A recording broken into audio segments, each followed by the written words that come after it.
دوستو، افغانستان کے علاقے ہرات کا نواب عماد الملک سخاوت میں اپنا ثانی نہ رکھتا تھا۔ اس کی رایا اس سے بڑی خوش تھی۔ اس کے 500 غلام تھے اور نواب ان کو اپنے بیٹوں سے بھی زیادہ عزیز رکھتا تھا اور وہ نواب سے بڑے خوش تھے۔ یہی وجہ تھی کہ وہ نواب کے اس قدر وفادار تھے کہ نواب پر جان نچھاور کرنے سے بھی دریغ نہ کرتے تھے۔ نواب نے اپنے غلاموں کی گردنوں میں سونے کی تاروں سے بنے ہوئے توق بنا کر ڈالے تھے۔ ان غلاموں کے سروں پر ہر وقت انتہائی قیمتی ٹوپیاں رہتی تھیں۔ ان کا لباس اتنا نفیس اور خوبصورت ہوتا تھا کہ اطلس و کم خواب سے تیار کیا گیا ہوتا تھا۔ ان غلاموں کے کمر بند بھی سونے کی تاروں سے بنے ہوئے تھے۔ غرض یہ کہ ان غلاموں کی ایک علیحدہ ہی شان اور ٹھاٹھ باٹھ تھی۔ ایک مرتبہ کا ذکر ہے کہ یہ غلام اپنی اسی شان و شوکت کے ساتھ بازار میں سے گزر رہے تھے کہ ایک ننگ دھڑنگ شخص جس نے صرف بدن پر لنگوٹی باندھی ہوئی تھی ان کو دیکھا تو اس کے دل میں بڑا خیال گزرا۔ یہ شخص تھا بڑا بے باک،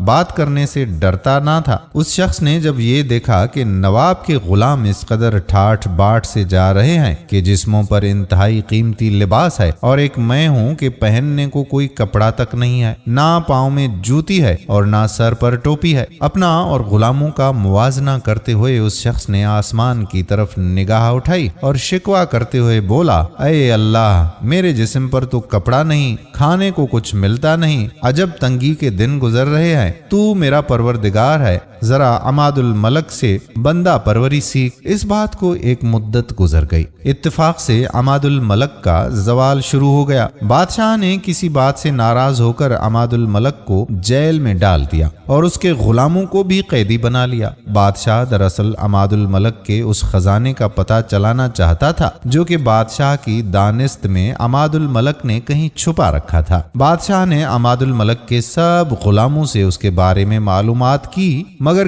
کسی نے بھی بادشاہ کو اس بھید سے آگاہی نہیں دی۔ بادشاہ نے ان غلاموں کو بے انتہا اذیت ناک سزائیں دیں لیکن پھر بھی ان 500 میں سے ایک بھی اپنے آقا سے بے وفائی کرنے پر رضامند نہ ہوا۔ حالانکہ عماد الملک کے خزانے کا راز سب کو معلوم تھا۔ ان سب نے اذیت ناک سزائیں برداشت کر لی مگر اپنے آقا کا بھید بادشاہ کے سامنے ظاہر نہ کیا۔ اس بے باک آدمی نے غلاموں کے ساتھ کیا جانے والا یہ سلوک دیکھا تو اسے غیب سے ندا آئی کہ دیکھ، تو بھی ان غلاموں سے بندھا بننا سیکھ کہ بے انتہا تکالیف برداشت کر کے بھی ثابت قدم ہے اور اپنے آقا کو نہیں بھولے، اور ایک تم ہو کہ معمولی سی تکلیف آنے پر اللہ تعالیٰ سے شکوہ شکایت شروع کر دیتے ہو۔ اگر اس کے نام پر کوئی مصیبت آن پہنچے تو اس سے بے وفائی کرنے پر آمادہ ہو جاتے ہو اور اس قدر بے باکی سے یہ بات کہہ دیتے ہو کہ اے اللہ، عماد الملک سے بندہ پروری سیکھ۔ لیکن اے انسان، پہلے تو عماد الملک کے غلاموں سے بندہ بننا سیکھ۔